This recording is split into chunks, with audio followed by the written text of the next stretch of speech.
La cérémonie d'hommage aux fusillés de la prison de Caen va démarrer dans quelques instants. Florian, c'est ça? Racontez-nous un peu.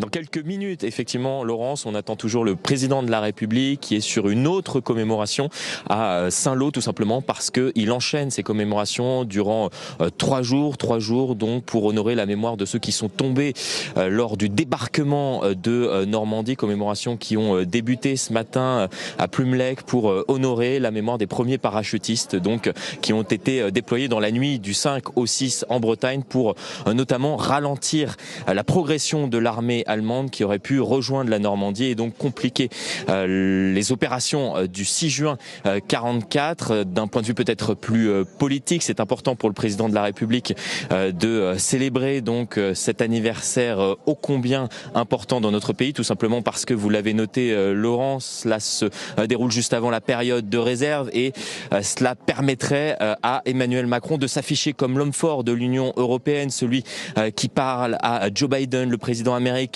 au Premier ministre canadien Justin Trudeau ou encore à Volodymyr Zelensky qui a été invité pour célébrer donc ce 80e anniversaire du débarquement et donc envoyer peut-être quelques signaux aux électeurs indécis ou comment faire campagne finalement, Laurence, sans vraiment faire campagne pour Emmanuel Macron.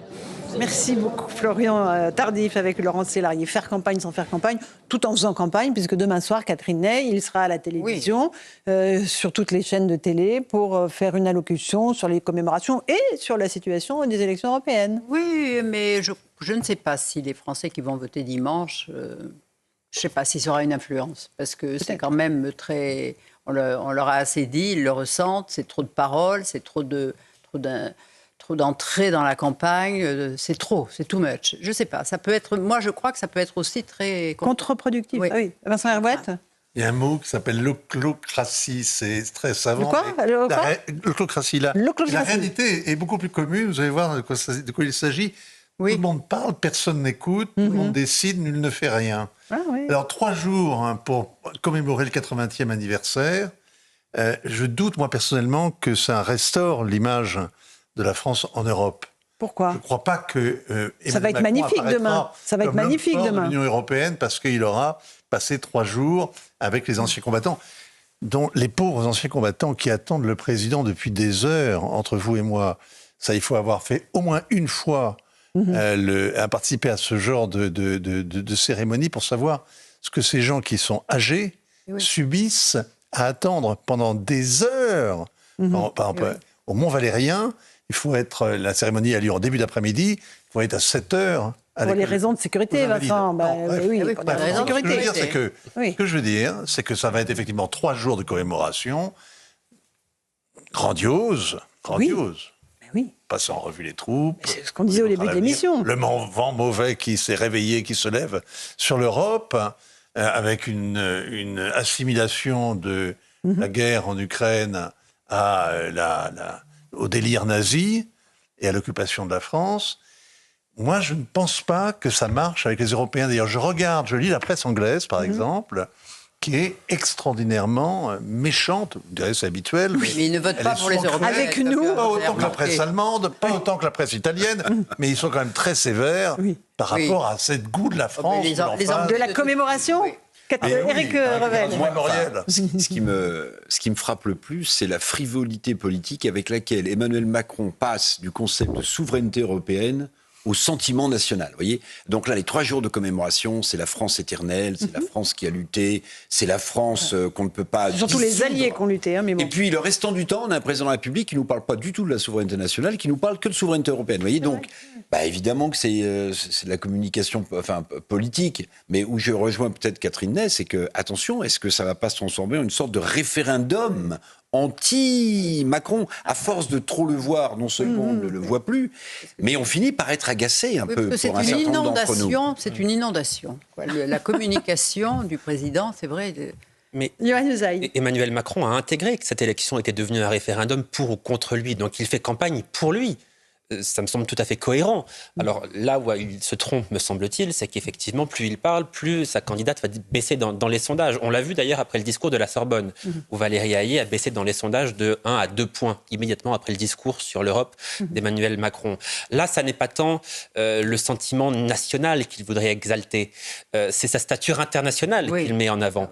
Ces commémorations, elles ont été pensées méthodiquement pour durer 3 jours. On le voit avec le roi Charles III, on va le voir avec une vingtaine de chefs d'État et de gouvernement. Joe Biden, Vendredi soir à l'Élysée, ils reçoivent Vladimir Zelensky.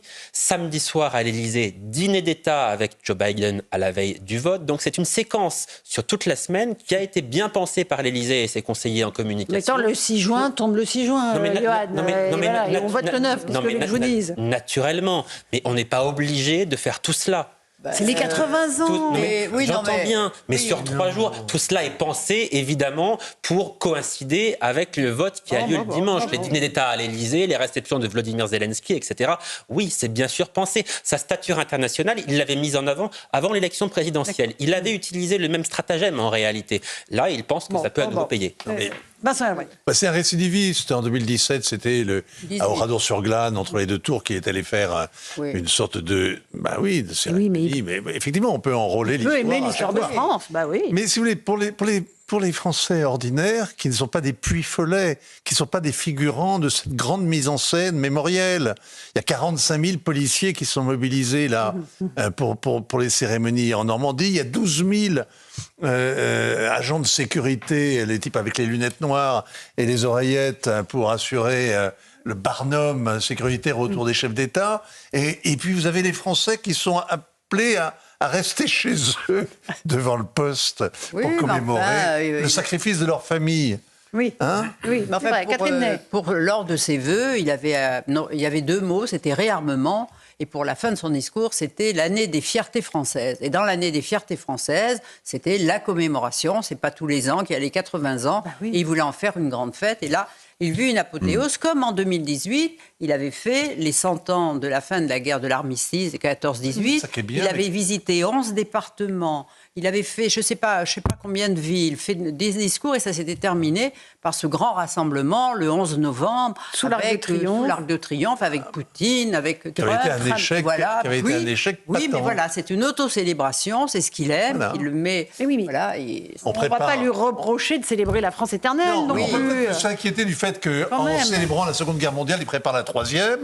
Ça, c'est avec Joe Biden et avec Zelensky. Ça, c'est votre mauvais esprit. On va peut-être s'étonner quand même que cette célébration ait pris une telle ampleur juste à la veille d'un scrutin. Quelle heureuse coïncidence! Eric Revel. Est-ce que regretter le 70e anniversaire du débarquement, quand François Hollande était président de la République, tout le monde était parti en train, je ne sais pas si vous vous souvenez, parce que c'est le président normal. Oui. Il y avait des gendarmes dans la campagne, à tous les péages, toutes les barrières de... là, je pense que ça ne se passera pas, parce que tout ça est bien huilé, mais je me souviens d'avoir vu Obama, qui était le président, sa voiture arrive à la fin de la cérémonie. Ah, ça, c'était...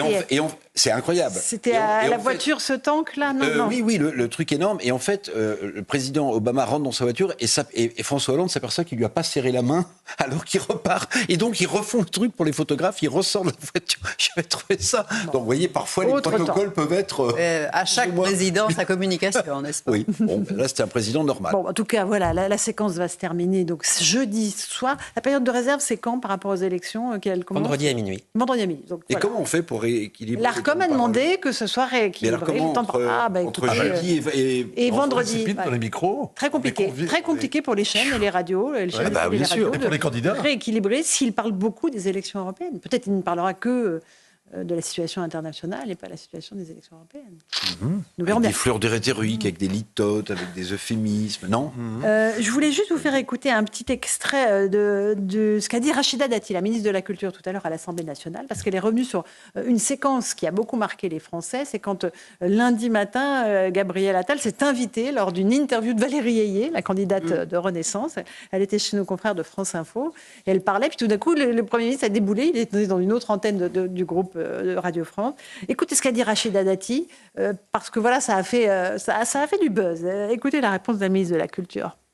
Alors sur l'irruption du Premier ministre sur un plateau, je reprends vos termes, dans le cadre d'un débat sur les élections européennes, moi je vous renvoie aux explications de la présidente de Radio France, qui lui a proposé, j'allais dire qu'il l'a contrainte à venir sur ce plateau pour venir parler des élections européennes.